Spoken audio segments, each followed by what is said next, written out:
came all the way here today after a very long journey of climbing through myself, out of my childhood and through my adulthood and into this new peace that I found. But there's a little bone I'd like you to throw me. Can you hear clearly? Interesting words, climbing through my childhood. Climbing up out of this life and into this place that I've been looking for. Yeah. We like the poetic nature of that tragedy. Thank you. It's been a personal crusade.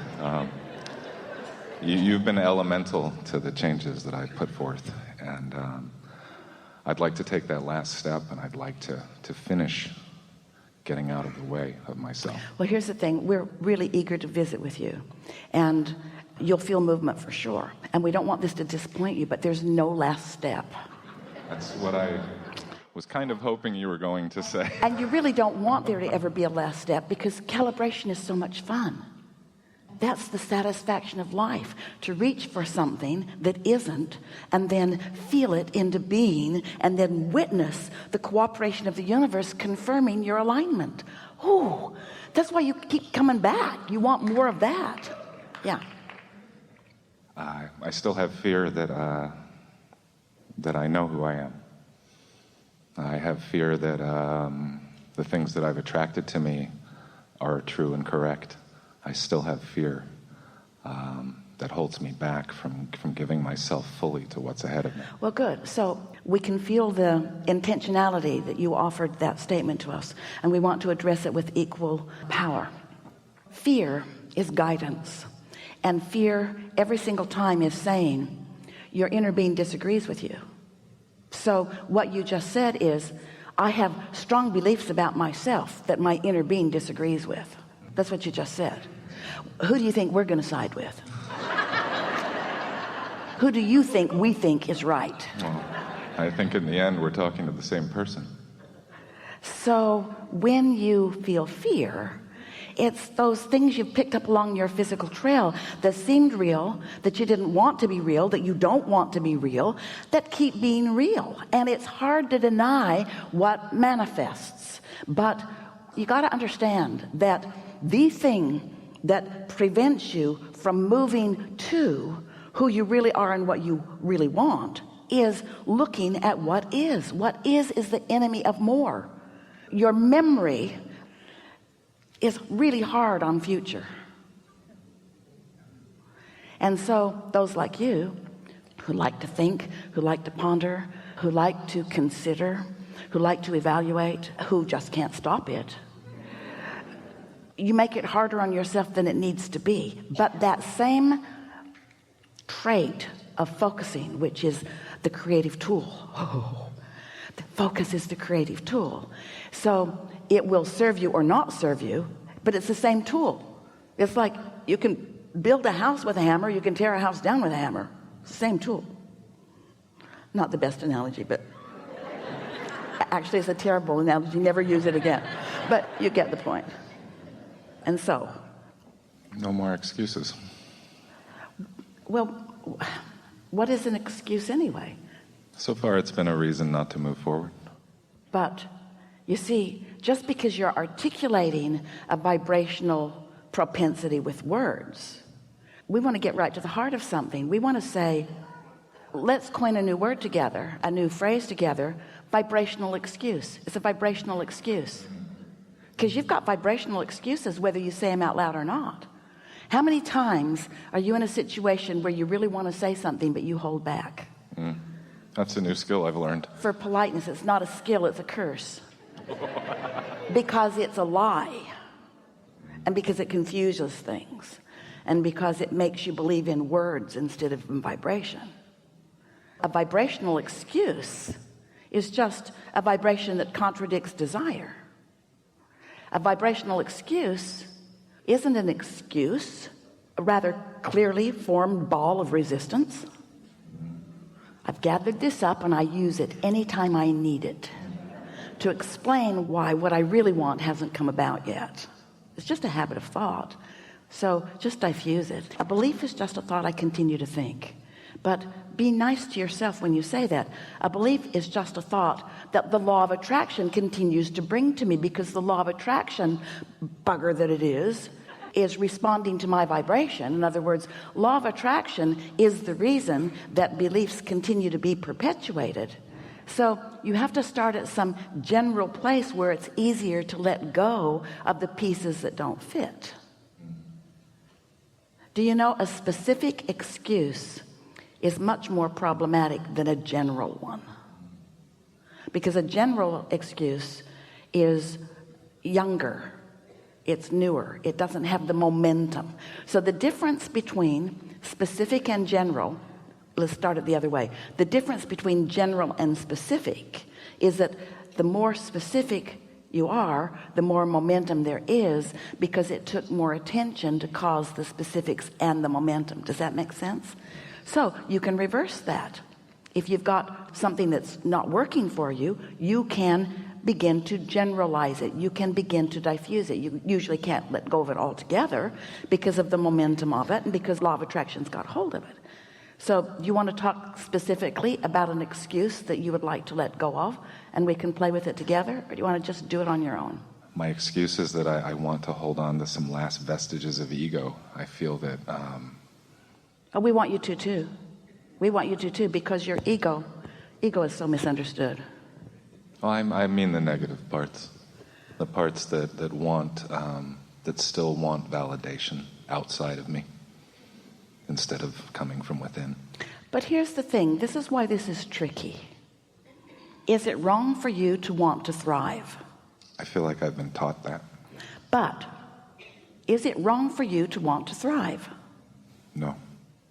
Can you help others thrive from a place of not thriving? No. Not that you're assigned to helping anybody do anything, but we're appealing to your altruistic, imperfect upbringing. I have great intent to help a lot more in my life, so. Yeah. So is thriving good or bad? That's good. Let's say you tune. Life has caused you, and even the life you lived before you got here, to create a vibrational reality that is full of manifestational potential.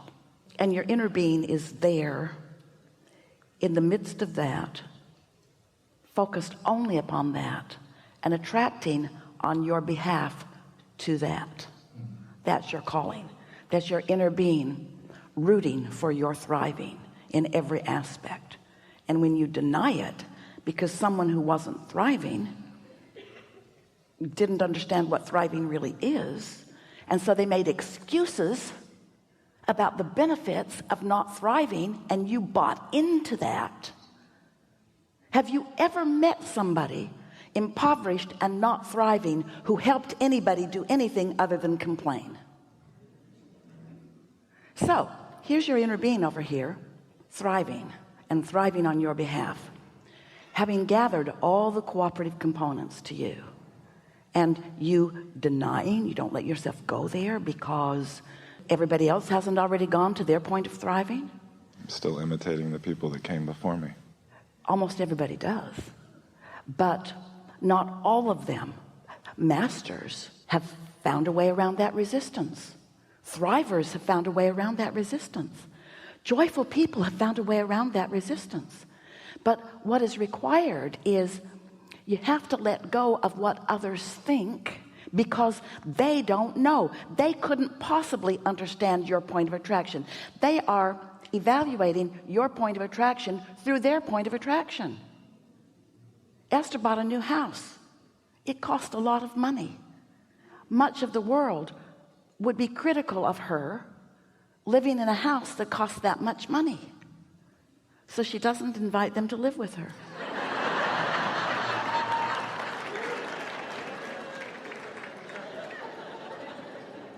And she knows that she can't get sick enough to help sick people get well, or poor enough to help poor people become prosperous, and that her thriving deprives no one of thriving. In fact, the only thing it does is set an example of what thriving is. And some people right up close to her, they suffer when they see the intensity of that thriving. Because when they see the intensity of that thriving, it activates within them the comparison between their lack of thriving and someone else's thriving. You see, This is the thing that is so interesting. Oh, we're having a wonderful time here with you. You are natural calibrators.